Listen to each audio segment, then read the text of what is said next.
So welcome, Stephen. Thanks for joining us today. Hi. Great to see you. Hi, Frank. Good to see you. Yeah. And just listen, before we get into the conversation, mate, just very briefly, offline, we were talking about this new hairstyle that you're sporting today. Tell us about that. Yeah, I must admit, it was getting pretty desperate. I was getting really quite shaggy with my hair, so I thought, well, do I wait until they open hairdressers? It might be a number of weeks, or do I take the plunge and cut it myself? So I rather foolishly one Saturday thought, I'm going to cut it. Bought some clippers, invested. I did the top and the sides. My wife helped me with the back, and it's not the worst I've seen by any stretch of the imagination. Just throw a bit of gel on; it can hide a lot of mistakes. But it's been a bit of a talking point around County Hall for the last week or so. It looks all right, mate. Listen, if it all goes wrong for you, you can always find yourself a job in the barbers. Well, exactly that. And being a northern lad, I think I've saved myself a few quid with this. This could be the way forward, you know. Right. Now, apologies. Apparently, we're having a slight problem with our connection today. So if I freeze occasionally, it does click back in. I think it's just the amount of usage that is happening at the moment in terms of our online activities right across the country, of course. And Stephen, listen, first off, can I say, well, let's explain what your role at County Hall is, because you do have responsibility for some major strategic services that the County Council delivers. Yeah, so I'm the I'm the executive director, of economy, of highways, of community services and environmental services. So primarily I cover everything that's not old people or children's services in a nutshell. So the department's about 4,000 people, so it's quite a sizable department, obviously with quite a lot of touch in terms of lots of services that take place in the county. So highways is obviously an obvious one. Anyone who enters Lancashire has to touch my services and has to use my services. The reason that they brought them all together was primarily my role is around economic development, but obviously transport's really important in that conversation.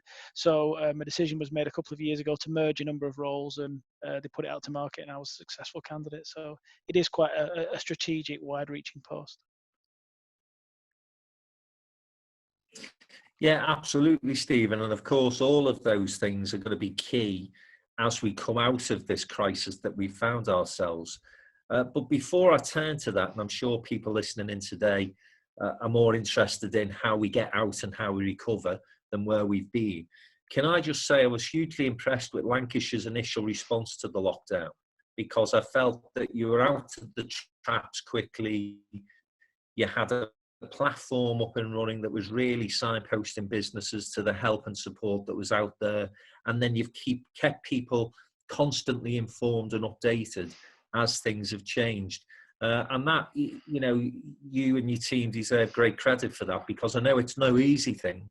And certainly, you know, in comparison to other places, I won't mention, but it was way ahead, in my opinion, of what a lot of other people were doing. So congratulations on that. And do you want to just say how that came about, that planning, and how you were able to implement that so quickly? Yeah, I mean, absolutely. I mean, obviously, we were monitoring the situation quite early on. So kind of middle of January, we were starting to have conversations around COVID-19 and what was happening. We took a number of key strategic decisions very early on. So we took a decision to purchase 1,000 laptops, maybe about 2 or 3 weeks before the lockdown, recognizing that it was highly likely the country would go into lockdown. So we wanted to ensure that our workforce could work remotely. So we purchased these 1,000 laptops and got them out to our staff. We were having conversations as a management team and as a wider sort of Lancashire family, how we would then deal with this crisis going forward, which services we would continue to run, and which we would look to deploy people from onto other things. I mean, clearly you can't just close a huge employer like Lancashire County Council with 12,000 employees down and just expect everyone to go home and watch Netflix. That was never going to be an option. So the last week before the close down of the country, we were then instructing people, obviously, to start working from home. And I remember commenting to somebody on that final week, it was kind of like a scene out of the American embassy when it was overrun in Vietnam. Lots of people kind of leaving, no helicopters on the roof to be fair, but lots of people leaving with equipment, with files, with chairs and all sorts of things in order that they could set up their offices from home. Once we'd done that, obviously we then identified which services we clearly needed to run. So, children's services around vulnerable children, around education, and we've still got 80% of our schools are still running in Lancashire, which is over 500 schools. So we knew that we needed to do that. We've got a lot of shielded people. We've got 83,000 vulnerable people in Lancashire that we needed to support. So we clearly needed to ensure that we've got a lot of people in that particular service area. After we'd done that, we were also linking into the Lancashire Resilience Forum, which is a coming together of all the blue light services, all the upper tier and district authorities, and a number of cells have been created within that. So as a result of that, every month the county council's been, and our partners have been delivering, over 24,000 food parcels. Like I said, we've been supporting 82,000 vulnerable people. We've had 801 people who were homeless who are now in shelter. We've ordered 5 million pieces of PPE since it started, because obviously the county council took a key role in terms of that to ensure that the care homes and whoever needs PPE has that. So we'd stepped into that space. We've been supporting 65,000 university students to still access their courses online. We've approved 23,000 business grants. So lots and lots of things have been happening with a huge team effort. We're still linking in with the LRF, and there are a number of calls that take place every day to look at our strategy, and we obviously looking at the things that we've got right and looking at the government strategy and how we then move from where we are now into sort of that recovery position. So it has been a massive team effort involving thousands and thousands of people. And in fact, I was talking to somebody from our ICT hub the other day, and they were saying on average around 6,000 people a day are logging on to LCC laptops remotely, providing a range of services. So we know that it's working really, really well, and we've been incredibly pleased. And I would give a great shout out to all of our partners, as well as all the private sector partners who've worked with us. They've done an amazing effort to support the people of Lancashire during this crisis. As I say, Stephen, it's certainly been, from the outside looking in, very impressive. And can I also say that, we will probably get into the conversation at some stage today in terms of governance models and structures and so on. But listen, that's down the line. You've had to handle a situation in the circumstance that you find yourself. And Lancashire is a diverse place with lots of different local authorities at borough and district level, and then your two unitaries. And I think what will have been demonstrated, I'm sure, to people is the power in procurement, for example, that a big entity like Lancashire County Council brings to the table. Because, when you're having those conversations to get mass PPE produced or whatever services and products you require at a time like this, the bigger you are, the better it is, isn't it? Yeah, and that's absolutely played out. I mean, there really has been a mixed model that we've been able to bring to bear. So we have been able to get local businesses to produce and change their manufacturing lines to produce PPE. But in addition, you're quite right. There was a world shortage of PPE. Lots of countries, organisations within countries were entering the market trying to get hold of PPE.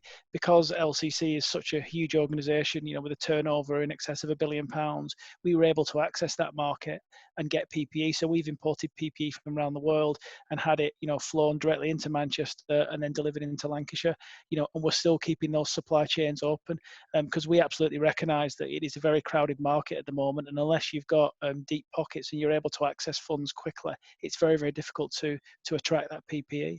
And that has really, as I said, has really been demonstrated with the response that we've had within Lancashire in terms of, keeping vulnerable people safe and ensuring that all our partners have the equipment that they need in order to do the jobs that they're employed to do.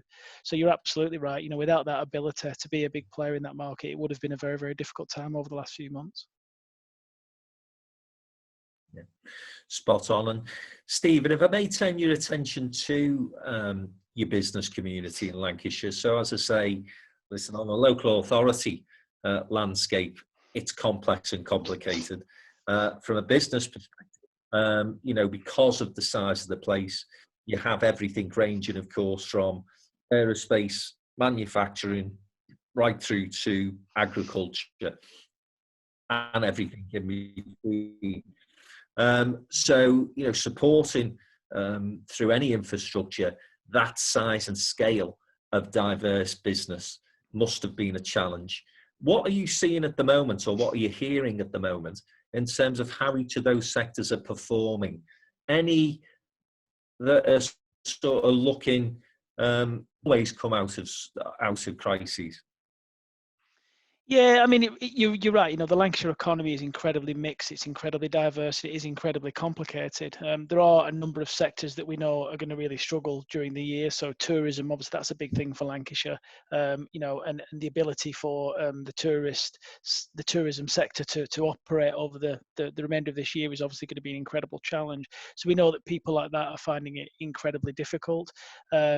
Some of our aerospace and some of our engineering and construction workers, obviously, they're now starting to come out of this process. If people can, if their employers can have a safe working environment where we've got a little bit more confidence around them. I mean, what we're looking to do in terms of supporting those businesses, supporting the wider Lancashire economy, is for probably the last month or so, we've been thinking about recovery, and we've been thinking about legacy as to how we come out of this, and how we come out of this in a structured way. So we took the decision to employ and get into partnership with Deloitte. So we obviously have access to people like Sir Howard Bernstein. We have access to people like David Taylor, who can bring their expertise to the table and start that conversation with our business partners, to get a better understanding of where they see they are, and what support they think they need going forward. Obviously, using that intelligence, our plan is to start a communication channel with government and saying, okay, we've got these businesses. This is the way that we see the economy in Lancashire restarting, and potentially we would need your support around certain elements of that. But here's an evidence-based case that says, tourism, engineering, whatever the particular sector and whatever the issues are, these are the things that we believe we need your support. Clearly, we'll bring some of our resources, some of our expertise to that conversation, but we clearly need your support to kickstart the Lancashire economy and really minimise the impact that COVID's had. And as we've spoken about in the past, Stephen, increasingly over the past 10 years, if not longer, government, Whitehall, expect now evidence-based cases to be made to them for resources. And what they're looking for, because of course they've got a limited amount of cash to spend, and that's going to be even more so the case given the amount of finance that the Chancellor is throwing at supporting business at the moment. We have to come up with win-win situations, don't we? And therefore, I think, that idea of getting people like Bernstein, Taylor, and so on involved in those conversations, because not only will they have great ideas, but they've not got a bad network of contacts in those corridors of power either, have they? And that's where you need to bring influence to bear.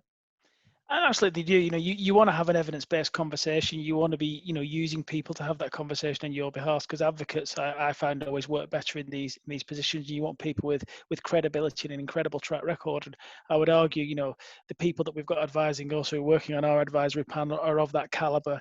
People that have got incredible networks, have been there and have done it, and have got a lot of credit in with government.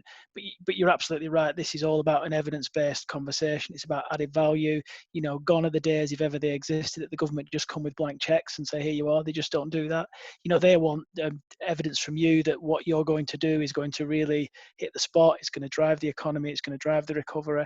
They also want, something from you to say, well, what are you bringing to the party? What's your input? And then it is those big ticket, big bang items. So things like in Lancashire, Eden of the North, for example, which I know that it's a conversation we've had in the past, something like that, I think would be a game changer, not only for Lancashire, but for the north of England. So it's things like that the government are clearly looking for. We had a number of schemes within Lancashire, which I'm sure we'll come on to talk about shortly, which are advanced and are developed, but with additional government funding, we can kickstart those, which will create jobs in construction, which will ultimately create jobs in end users. So you can begin to see how you can begin to make that argument and that case.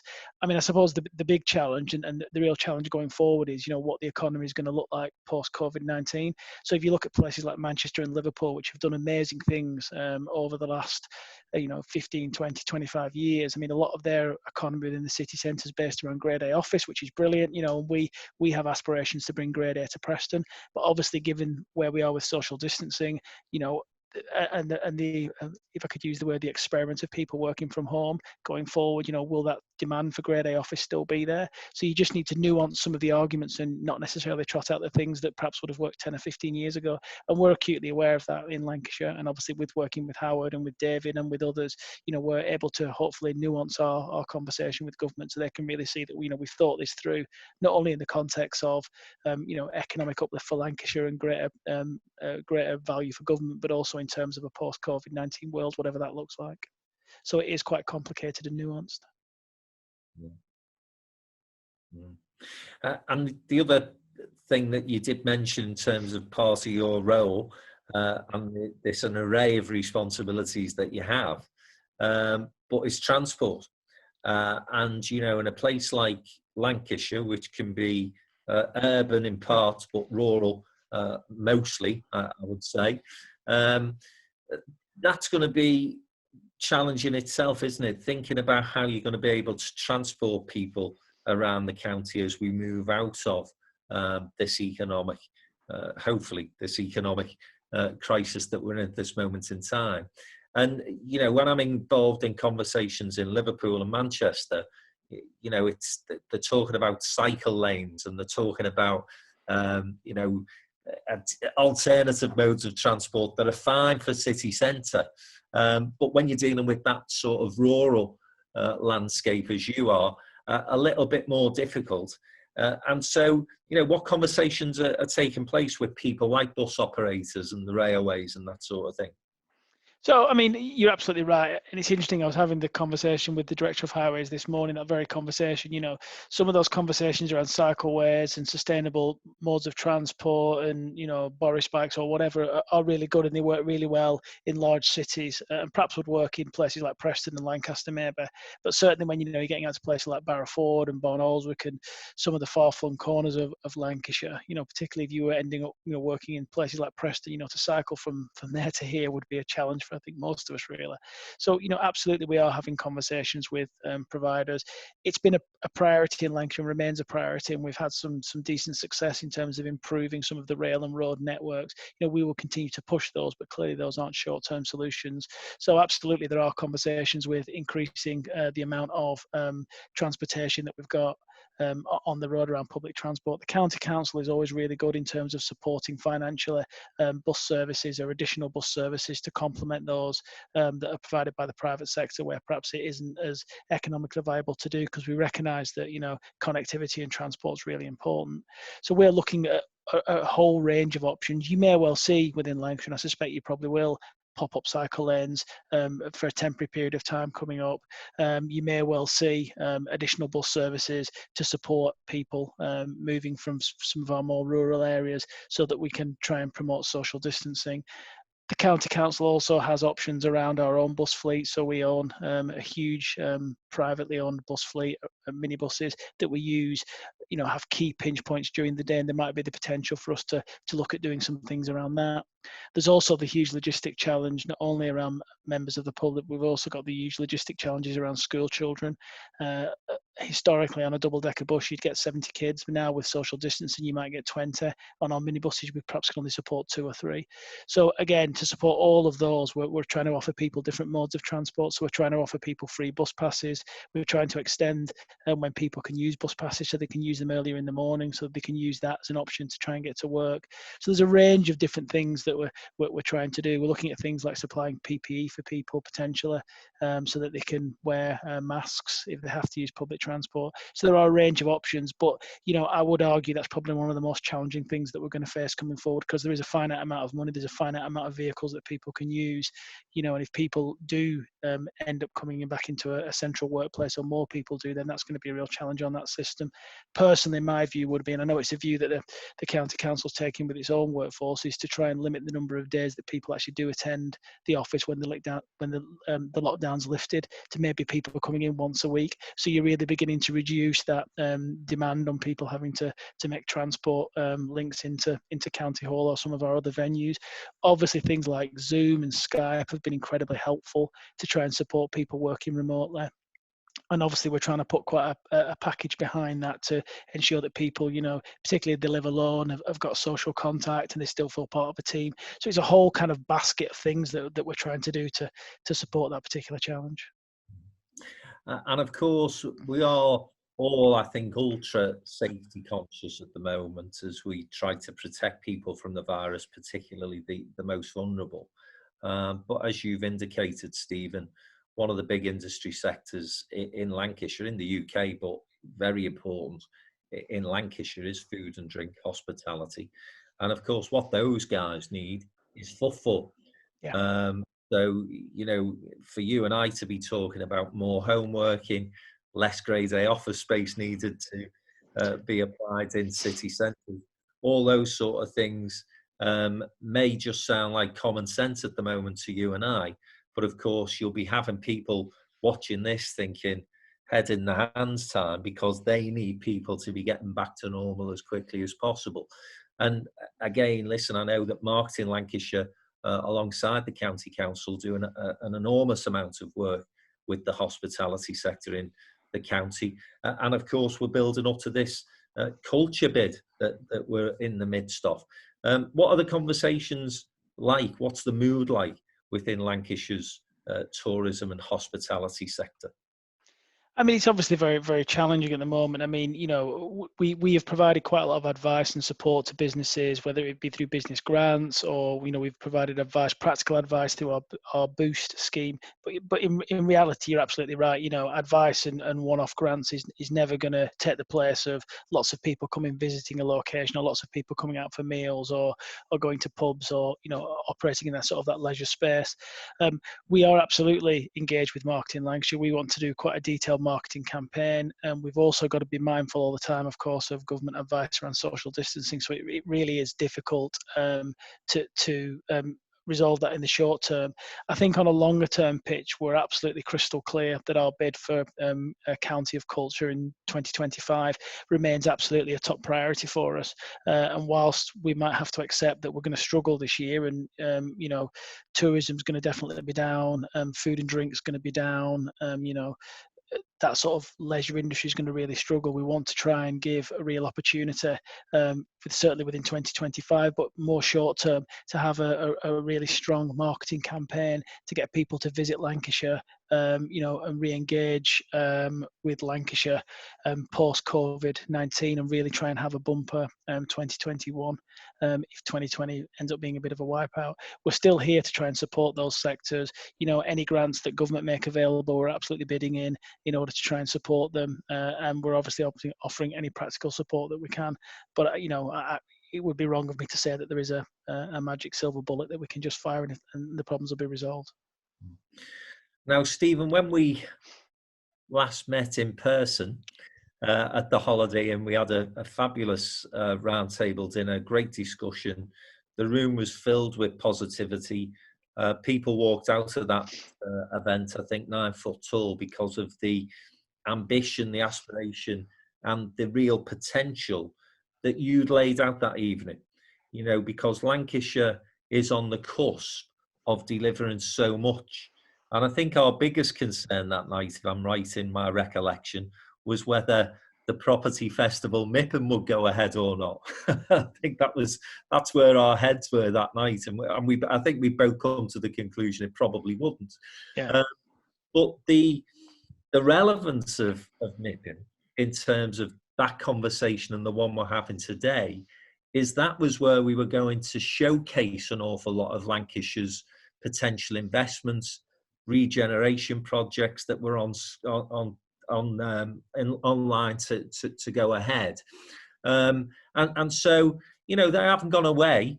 The coronavirus hasn't destroyed that opportunity, hasn't destroyed that ambition and aspiration. So talk us through what some of those big projects look like and what we've got to look forward to in the county, because we all need a bit of good news and positivity at the moment. And I think it's important before I do that to say absolutely that positivity and that ambition hasn't waned at all as a result of this. We're crystal clear as an organisation. We want to come out of this stronger than ever. We want to be at MIPIM if it takes place next year or the year after, as a county, really showcasing. I think now is probably more important than ever to be out in the market and talking about the positive things that are happening. In terms of the things that are on the table and still remain so clearly we've got a really ambitious City Deal project. So the City Deal project is a mixture of private and public sector partners. So there's £250 million of public money in there to lever £1 billion of private sector investment. And the objective for the City Deal is to increase the economy of central Lancashire by about £1 billion a year. Now, the vast majority of that is being done through highway schemes and infrastructure in order to open up land that previously couldn't have been developed because it was impossible to get to. So we've already completed the Penwortham bypass, we've done the Broughton bypass, and we're currently working on Preston Western. So although COVID-19 has obviously hit construction hard and things are slow, we haven't stopped. We're still continuing that scheme because that's massively important in terms of a priority for us. House building clearly is a key part of that. Again, we recognise that the house market is obviously struggling a bit because the economy is struggling a bit, but we remain absolutely focused that we want to put that infrastructure in place. So when the economy does start again, we're not then having to wait for infrastructure to be built. So that's clearly a big priority for us. I've already mentioned Eden of the North. So we continue really strong conversations with the Eden Group, and we are hoping, touch wood, that there will be a government announcement this year where Eden of the North will really begin to take flight, and you will really see that project begin to happen. As I've mentioned, it's massively important not only for Lancashire, but it's hugely important for the whole north of England. And obviously the impact that will have on Morecambe and the local economy is absolutely massive. So that's obviously a key priority for us. We've got the Lancashire Central development, which many people know as Cuerden, which was where IKEA was going to go historically. So we're still working with Eric Wright in the background, who are our preferred providers, our preferred development partner, and we're working on a development agreement. Again, we've secured funds in order to do the off-site highway works. So hopefully when we come out of COVID-19, we'll be in a position to start the construction there. Again, the demand for that particular site is a mixture of housing as well as logistics. Obviously, logistics are becoming massively important because of the change in our buying habits, particularly during COVID-19. A lot more products have been bought online. So again, we think that's a really strong mix. We have aspirations around the train station at Preston, and Preston will be one of the government's HS2 hubs going forward. A lot of the land around the train station is currently vacant. As I've mentioned previously, there's a real demand, we think, for Grade A office in Preston. So post COVID-19, if people still feel the need to go to an office space, we want to be able to meet that demand within Preston. So Grade A office there, hotels and living accommodation. Again, a hugely ambitious and massively important project for Lancashire. We've got our 4 EZs. So the EZs have been a relatively slow burn. We hopefully will be announcing a deal very soon on Samlesbury, which is the one next to BAE. Again, we've done quite a lot of work in terms of putting a spine road through that historically. We're currently on site doing some construction work for the AMRC, moving in from Sheffield. When this announcement hopefully is made later this year as to the latest deal we've done on there, that really will kickstart that site and really move that site forward. We're beginning to have conversations with BAE in the next couple of weeks around the Wharton site and what our plans and aspirations are for that. Blackpool are moving on well with the Blackpool Airport EZ, and Hill House EZ is also moving along nicely. So there's a real kind of mixture of sort of different things in sort of the Lancashire economy going forward. There are also 2 or 3 others that we haven't announced yet, but hopefully we will be announcing at some point this year when we think the time's right. We'll get the maximum impact, which again will be really, really high profile developments, and we think again will move Lancashire perhaps into the next level in terms of our ambition. I mean, as I said at the start, it's really important. It remains important, particularly amongst the politicians here, that they want to be really robust about the economy in Lancashire and really ambitious about the economy moving out of COVID-19. They don't want to lose any of these, and and I think they're absolutely bang on. When you look at the recession in 2008, for me, it was those places like Manchester, and I was working in GM at that time, that remained ambitious coming out of that, and didn't go back into the shells, that really began to take the next step and pull away from the pack. And Lancashire's really, really clear that we want to follow the same suit. Well, that's a hugely impressive show reel of activity, Stephen. And as I say, the people who attended that dinner were buzzing from the news of that potential, that opportunity. I'm sure people who are watching this feel likewise. And I suppose another opportunity, we did touch on the difficulties that the tourism sector are facing, but it was when you mentioned Blackpool, because of course, what we will see over the next few years is certainly more expensive holidays abroad. We'll probably see a reluctance of some people, certainly in the initial period of coming out of the lockdown, to get on aeroplanes and go abroad. And so the trendy word for it now, I think, is staycation, isn't it? People looking to stay within the UK and within England. Of course, Blackpool used to be a bit of a jewel in the crown in terms of tourism. But we've got many, many beauty spots in Lancashire, haven't we? Even if it's just for day trips, day visitors. And so, again, for that reason alone, we do need to be working with those guys to see if we can get them up and running. If not for this season, then certainly for next summer. Absolutely. You mentioned Blackpool, and Blackpool's still the most visited seaside resort in the UK. It gets millions of visitors every year.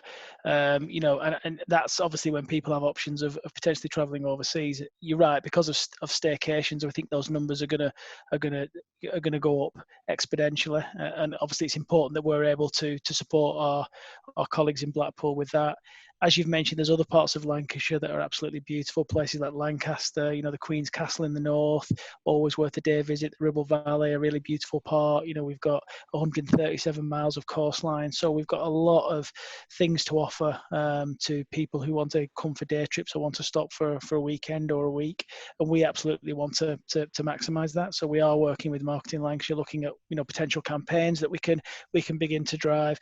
And all this ultimately does lead up to the County of Culture bid in 2025, and if we're successful with that, that would be a huge game changer, to the whole of the county, and really, pull up all different parts of the county. Is a great place to visit, a great place to work and live.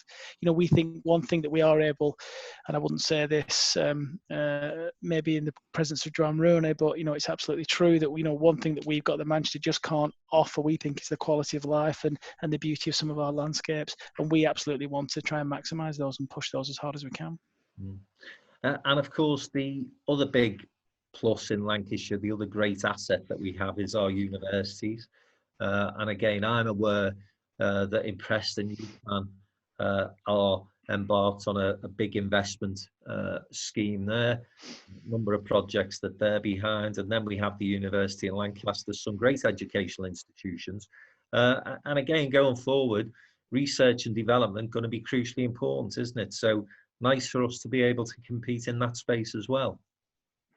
The universities are a real jewel in the crown for Lancashire. We've got 4 universities in the county. So obviously UCLan in Preston. So you're quite right. They've spent 200 to 250 million pounds in terms of their master plan strategy. So a big new engineering school. They're currently completing work on a big and large public square, which will be the largest privately funded public square in the UK, bigger than Trafalgar Square. So it's a massive open space that they can use for events or gatherings. They're also completing work on their, or starting work, sorry, on their new student centre. So, UCLan are clearly spending quite a lot of money. They're working in the east, in Burnley. So they've opened the new medical school in Burnley, which is growing again exponentially. Fantastic new school, getting students from all around the world. So they're obviously doing a lot in terms of raising Lancashire's profile, not only in England but also around the world. So again, we're really supportive of them. Lancaster, which is consistently in the top 20 universities in the world, has spent quite a lot of money over the last 10 years in terms of improving their infrastructure and their campus facilities.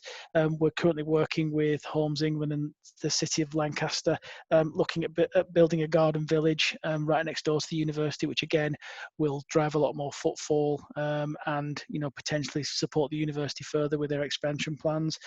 Edge Hill, obviously again a really strong university with a long tradition, spent quite a lot of money over the last few years, have ambitions to continue to grow.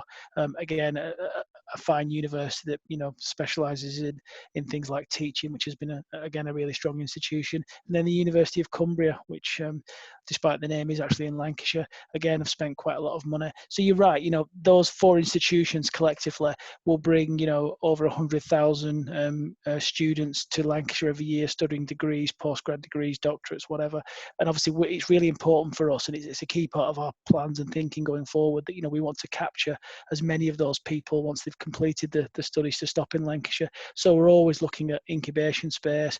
We're looking at how we can improve connectivity for new businesses, how we can support new businesses, and ensure that that those people, like I say, once they've completed the studies, absolutely want to start businesses or start their working career in Lancashire. Historically, we've been successful with some of those institutions, but not all, and we've suffered a little bit in terms of the brain drain with young people wanting to go and move to Manchester, Liverpool, or London, to the big cities. But what we find often is when they get to the late 20s, early 30s, they move back when they want to start a family. We want to try and offer them that kind of mixture of life offer that a younger person who's just completed university wants to really enjoy. And then once they've started to put roots down, obviously it's highly unlikely that they'll then go. So again, we're working with the universities and really trying to work really hard to capture those people. But what it does give us, you're quite right, it gives us quite a lot of access to graduates, undergraduates, postgraduate students, and we can actually use those as part of our economic development plans. And also, with things like research and development, whether it be ICT, whether it be around medicines, we absolutely want to try and capture as many of those as possible, giving them opportunities in Lancashire so that they stop. Now, Stephen, you and I have been talking for about 40 minutes, and you've covered an absolutely huge range of positives, of opportunities, the mix of sectors, all those things that have created the fantastic brand that is Lancashire. And yet a frustration exists within me, and I know within you as well, in terms of this whole Northern Powerhouse conversation, which has been taking place for about 6 or 7 years now, and has been dominated by Manchester and Liverpool. Now, listen, people will know from my accent that I have an attachment, more than just a business attachment to Liverpool, and I'm a massive admirer of Manchester. I think anybody who wants to see how you regenerate a city should just go and look at that place and see how Sir Howard, Richard Leese and others have managed to do so. So fabulous job that they've done, and hats off to them. But the frustration, what I'm going to say, is that, for me, Lancashire should be at the heart of that Northern Powerhouse, the glue that brings those cities together. And, one of the things that we know we've missed out on in terms of resources is that inability to be able to go to Westminster with a single voice, a single ask, through a model of a combined authority, because that's what it will take. Some consolation in the recent past has been the fact that Yorkshire has failed to get a deal over the line. But of course, in March, Rishi Sunak announces that West Yorkshire, at long last, have done that deal. They next year will have an elected mayor. They will have that devolution deal in place.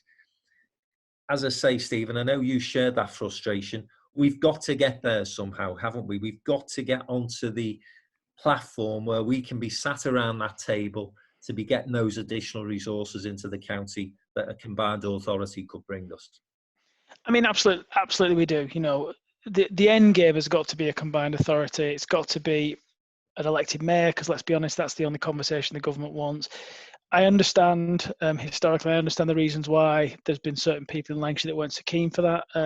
But I think at the moment we are seeing a really strong movement towards that positive conversation to say, yeah, we do need to look at reorganisation of local government in Lancashire. The two-tier system is suboptimal. I think everyone accepts that now, publicly and probably privately as well. So, we're really keen, and that has to be the end game where we're aiming towards. The government are still being really clear in their messaging that, local government reorganisation is still on the table. All during this COVID-19, when they've talked about something else, it's one of the key messages that they've given us. So we absolutely see that as a massive priority. And I think when we come out of this, that'll be something that we'll be striving towards. Sitting underneath that, because that's going to be difficult. It's not going to happen overnight, and it's going to have lots and lots of moving parts. What we've also been doing is we've been working really, really hard to have those softer levers in place. So we've obviously refreshed all the leadership, the officer leadership at the county council. All of the people who have been brought in have worked historically in combined authorities, have worked with metro mayors and understand how that works, and are now getting themselves seats at the table. So we have senior officers at the county council that are working on the Northern Powerhouse skills hub, so really looking to influence those conversations at the coalface. We've now got a new chairman of the LEP and a new CEO of the LEP, who both have sat on the MP11. So again, looking to influence those conversations at the coalface. Obviously using, as I've mentioned previously, people like Howard and David, who have got a lot of experience in government, to help us to pull some of those softer levers, accepting the fact that we haven't got a combined authority, and that's where we want to get to. So again, what we're getting messages back from government at the moment is that they're noticing a real maturing of the conversation in Lancashire, and a real kind of unity, or more of a unity than they've ever seen historically, which is really, really positive. I mean, COVID-19 has been awful, obviously, on so many levels. But one of the positive things that we have seen is, we've had feedback from government that they've been impressed with our response and our ability to work together and put on that kind of mature front. I watched the Metro Mayor session that you did the other day, and I noticed when the conversation was taking place there, Manchester are clearly some way ahead of that. Liverpool, and I think it was referenced, Steve referenced that they're becoming much more mature, and they're clearly some way on towards that position that Manchester in.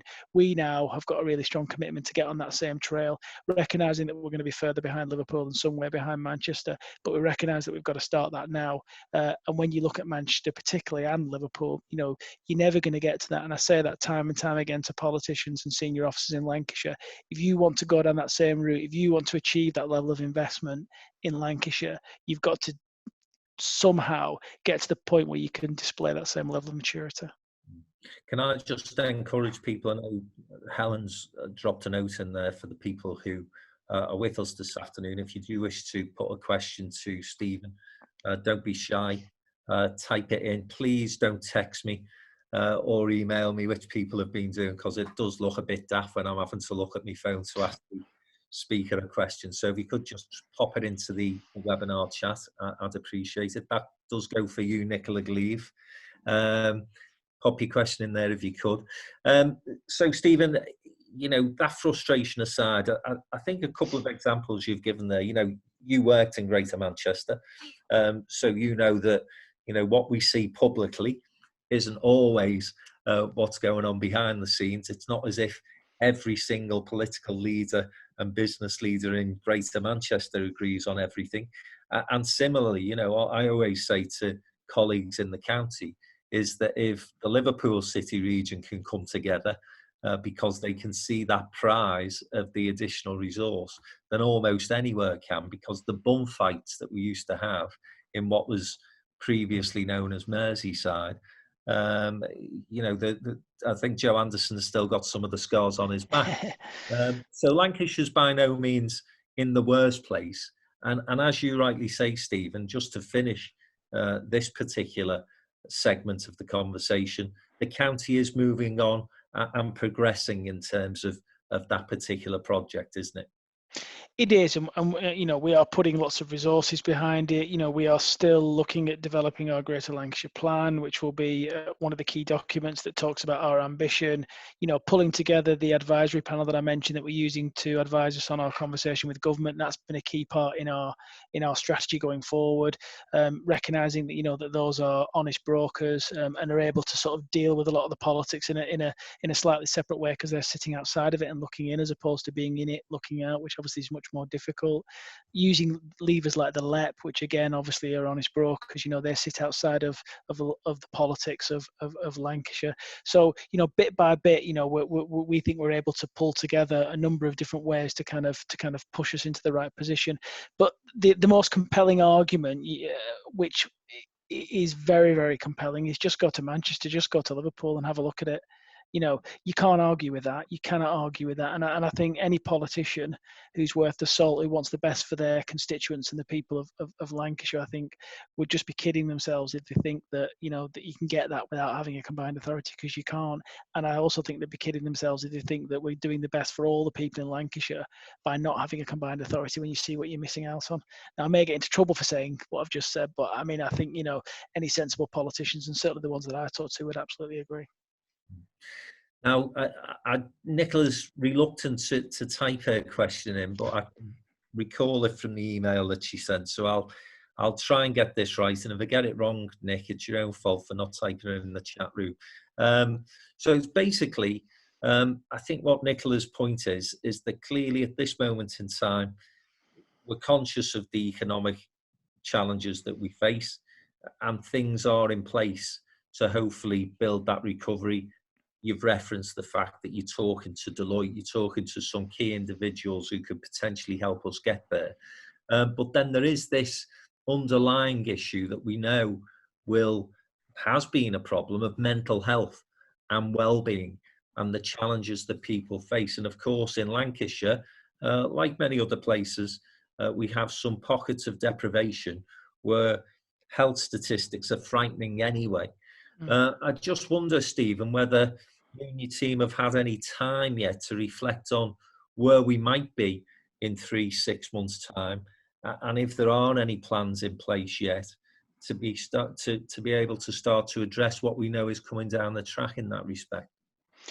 Yeah, with regard to mental health, I mean, obviously, people suffer with mental health, and this has been a trying time for everybody. I think, everyone's struggled with this at some point or another. I know I certainly have, so we've again picked up, so we have some mechanisms, some soft mechanisms to test the kind of mental health. So we know that our call centre has been receiving a number of calls from people who've been struggling with regard to the mental health, and that's obviously been logged, and we've had a number of incidents that have taken place during the camp. So we recognise there's quite a bit of work to do.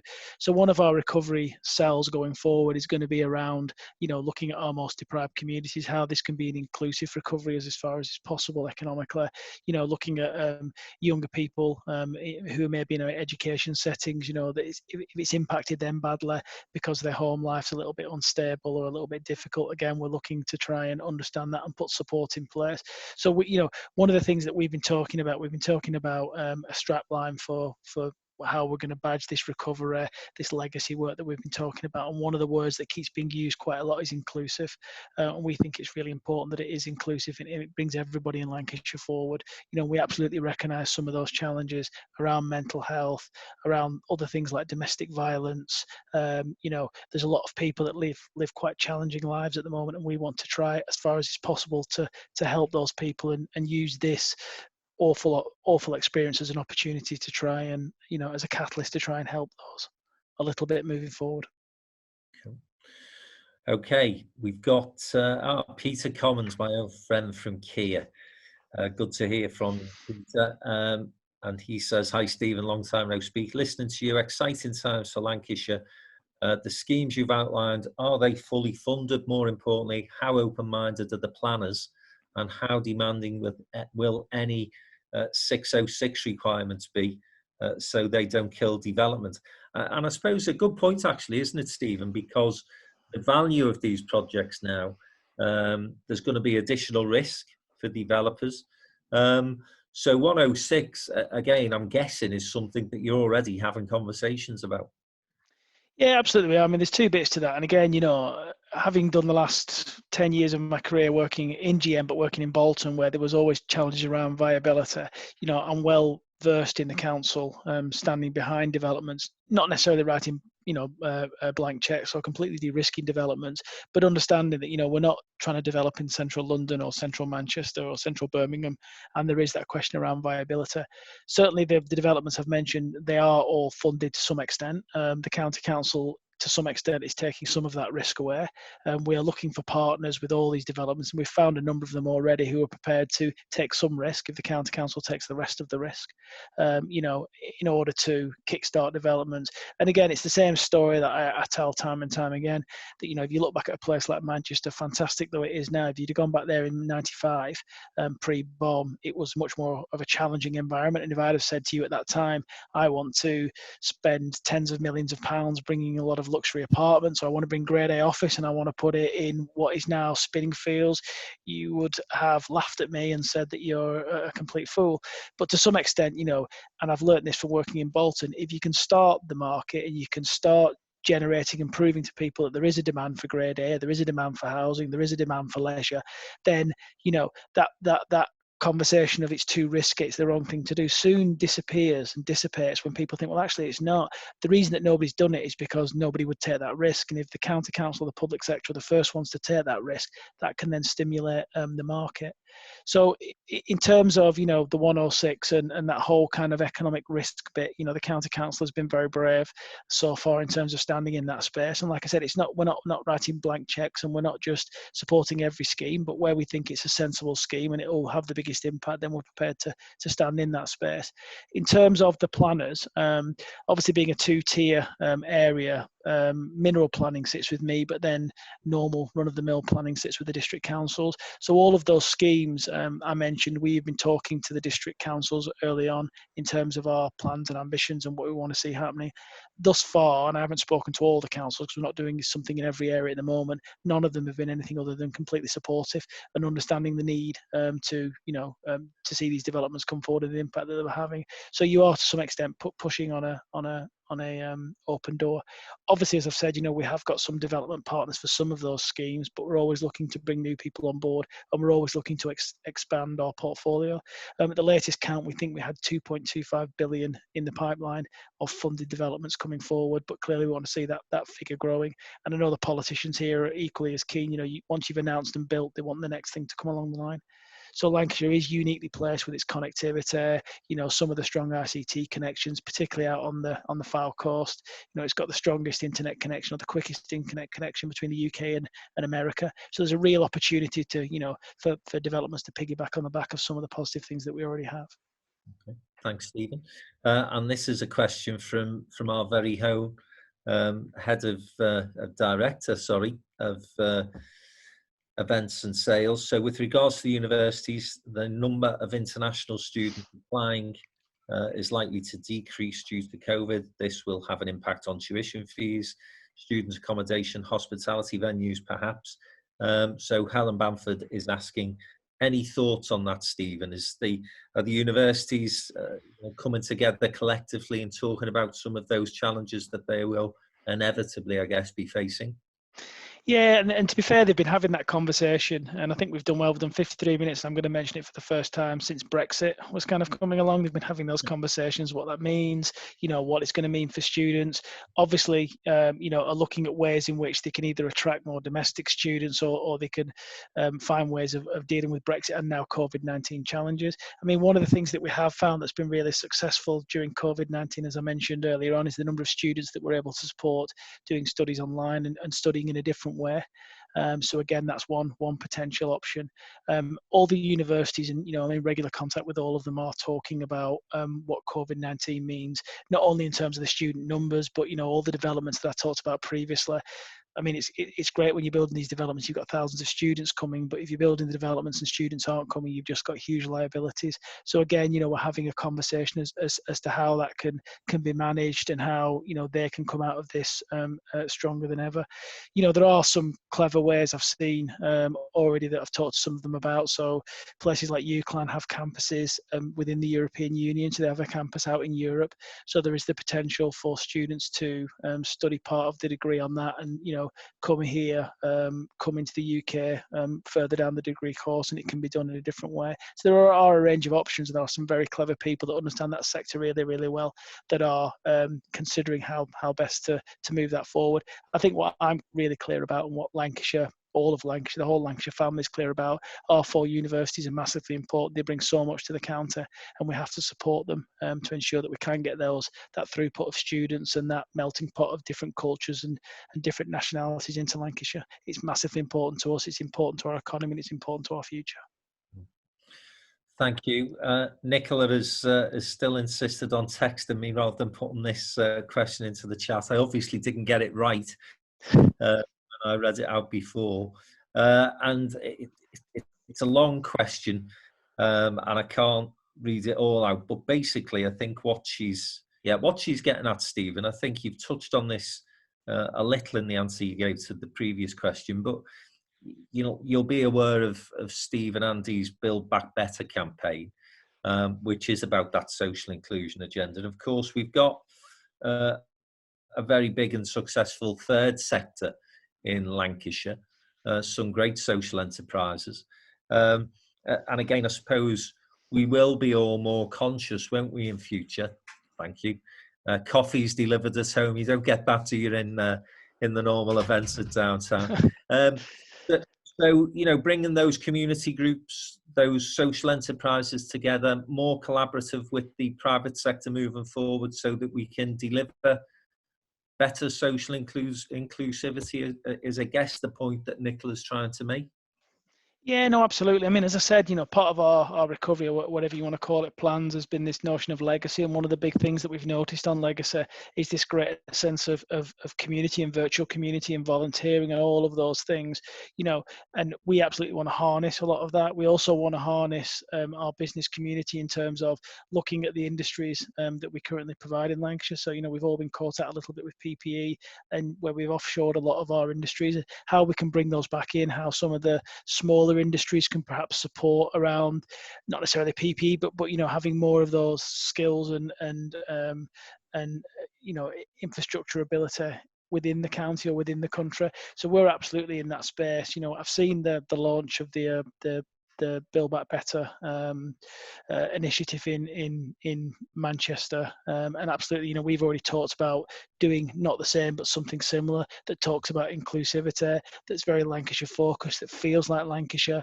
We want to run that by our panel that we've got that's advising us, and we absolutely want to come back with something very, very similar and understand how we can capture, like I said, we're calling it legacy at the moment. It's been an awful experience, but there have been some incredibly positive things that have come out of it, and we don't want those to disappear. We want to capture those and try and use them going forward.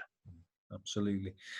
Listen, Stephen, I know we're coming to the close of the hour conversation, and I know how busy you are, so we appreciate your time, but I can't let you go without just asking you about your beloved Burnley Football Club, because when we last spoke, you had one of the signed shirts as a backdrop of Burnley.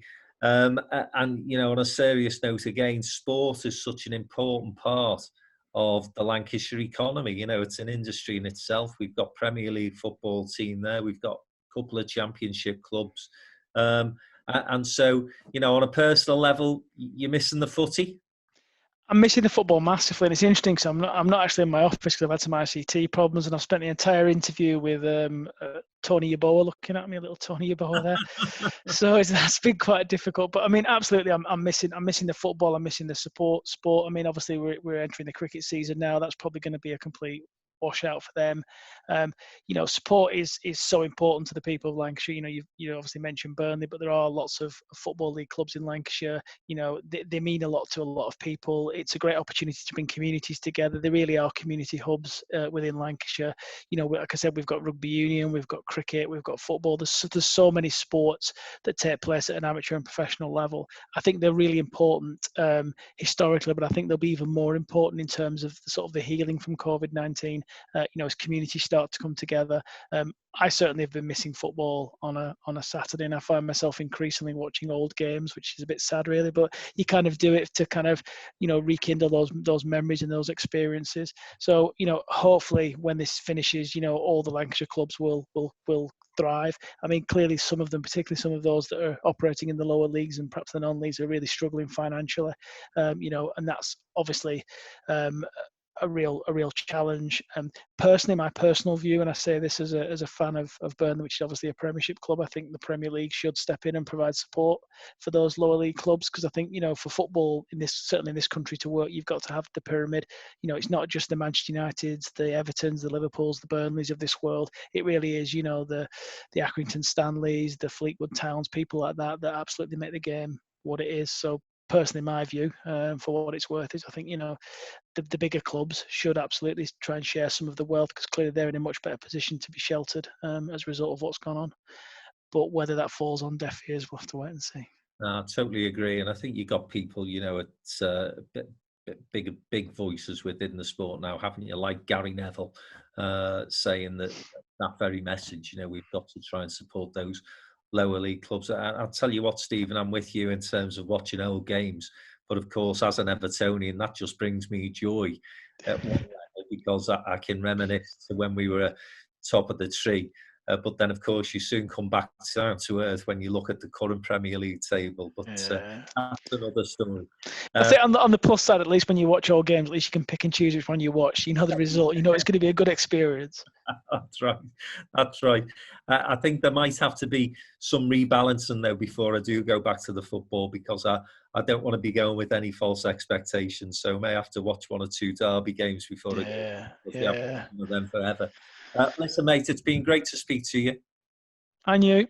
Thanks for your company, and no doubt we'll speak again very soon. Yeah, cheers. Thanks a lot, Frank. Cheers. Thanks a lot. Bye. Thanks everyone for joining us. And you will be aware, I'm sure, most of you, that we've got Councillor Michael Green joining us for an interview next week, and many other things happening on the Downtown Den. Visit the Downtown website, all the W's, downtowninbusiness.com, and you'll find out what the upcoming events are. Thanks again to Stephen Young today from Lancashire County Council, and thank you for joining us. See you again soon. Cheers. Thanks, Stephen. Bye. Top man. Thank you.